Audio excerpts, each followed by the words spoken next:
نحمده ونصلي على رسوله الكريم اما بعد فاعوذ باللہ من الشیطان الرجیم بسم اللہ الرحمن الرحیم۔ محترم دوستو، بزرگوں اور ساتھیوں، یہ قربانی کے متعلق چند مسائل ہے جس کا جاننا ہم سب کے لیے اور ہر مسلمان کے لیے ضروری ہے کہ کن لوگوں پر قربانی واجب ہے اور کن لوگوں پر قربانی واجب نہیں ہے۔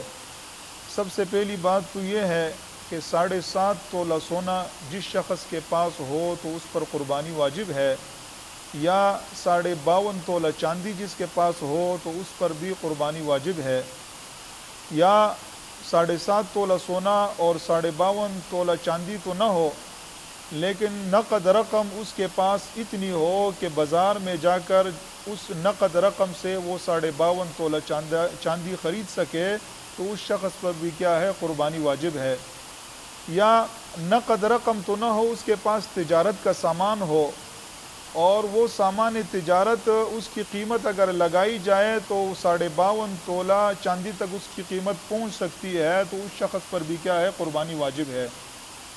یا یہ ساری چیزیں 52.5 تولہ چاندی، 7.5 تولہ سونا اور اسی طرح پیسہ، یہ تینوں چیزیں ہو لیکن کم مقدار میں ہو۔ مثال کے طور پر سونا 3 تولہ ہو، چاندی جو ہے 20 تولہ ہو، پیسے اس کے پاس لاکھ ہو یا 1.5 لاکھ ہو، 50,000 ہو، ان سب کی قیمت اگر ملا کر کے ساری قیمت جو مجموعی قیمت ہے وہ 52.5 تولہ سونے کے 52.5 تولہ چاندی کے قیمت کے برابر اگر تینوں کی قیمت بنتی ہے تو اس شخص پر بھی کیا ہے؟ قربانی واجب ہے۔ اور قربانی کے بارے میں جو ہے سخت تاکید رسول اللہ صلی اللہ علیہ وسلم نے فرمائی ہے کہ جس شخص پر قربانی واجب ہو اور وہ قربانی نہ کرے تو ہمارے پاس عید کی نماز میں وہ حاضر نہ ہو جائے۔ اسی طرح رسول اللہ صلی اللہ علیہ وسلم کا فرمان ہے کہ جو شخص قربانی کا ارادہ رکھتا ہو تو 1 ذی الحجہ کی چاند جب دیکھے تو اس کے بعد اپنے ناخن اور بال وغیرہ جو ہے نہ کاٹے نہ تراشے۔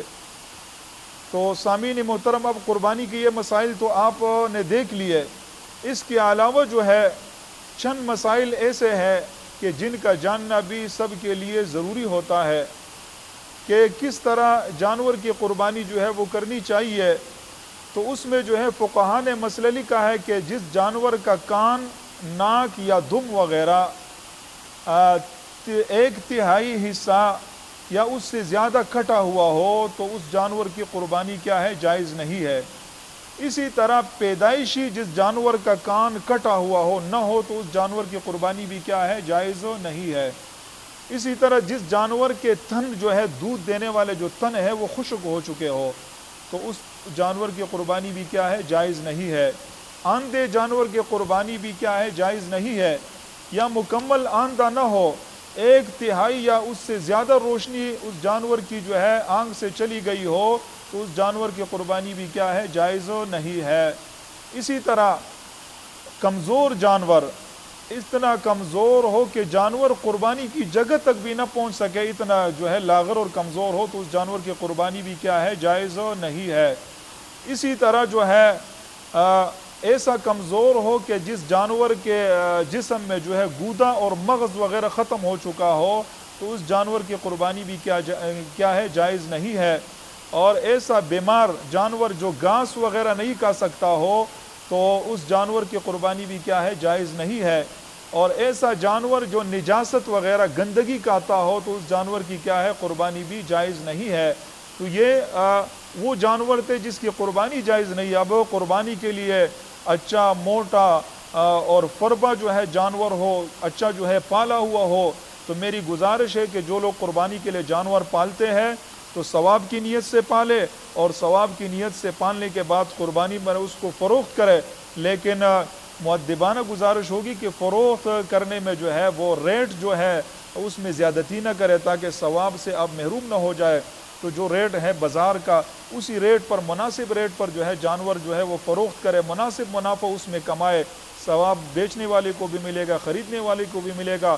اور ہر شخص جو ہے اس وقت جو ہے مہنگائی کا دور ہے تو تنخواہ دار شخص یا چھوٹا کاروباری وہ بھی جو ہے جانور خرید کر قربانی جو ہے وہ کر سکے گا۔ تو یہ قربانی کے متعلق چند مسائل تھے جو اب حضرات کے سامنے رکھ دیے۔ امید ہے کہ سارے حضرات جو ہے اس پر عمل پیرا ہوں گے۔ دعا فرمائے کہ اللہ تبارک و تعالی ہم سب کو جو ہے اخلاصی نیت کے ساتھ جو ہے قربانی کرنے، قربانی کا جانور خریدنے اور اسے پالنے کی ہم سب کو توفیق عطا فرمائے۔ اور دوسری بات کہ یہ ذی الحجہ کا عشرہ جو ہے وہ شروع ہو چکا ہے۔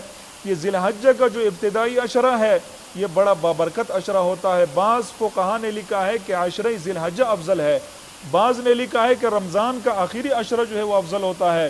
پھر فقہا نے تطبیق یوں کی ہے کہ عشرہ ذی الحجہ سے اگر یوم عرفہ کو نکالا جائے تو آخری رمضان والا عشرہ افضل ہو جاتا ہے، اور اگر آخری رمضان کے عشرے سے لیلۃ القدر والی رات کو نکالا جائے تو عشرہ ذی الحجہ جو ہے پھر یہ جو ہے وہ فضیلت والا بن جاتا ہے۔ تو دونوں تقریباً فضیلت میں برابر ہے۔ تو رمضان میں تو ہم اہتمام کرتے ہیں عبادات کا، تو عشرہ ذی الحجہ میں یکم ذی الحجہ سے جو ہے روزوں کا، عبادات کا اہتمام جو ہے وہ کرنا چاہیے ہر مسلمان کو، کہ وہ روزے رکھے، عبادات کرے اور اس عشرے کو جو ہے وہ کامیاب بنائے اور اس عشرے کو جو ہے قیمتی بنائے، تو اللہ تبارک و تعالی ہم سے راضی ہو جائیں گے۔ دعا فرمائے جو کچھ کہا سنا اللہ تعالی ہم سب کو عمل کرنے کی توفیق عطا فرمائے۔ وآخر دعوانا ان الحمد للہ رب العالمین۔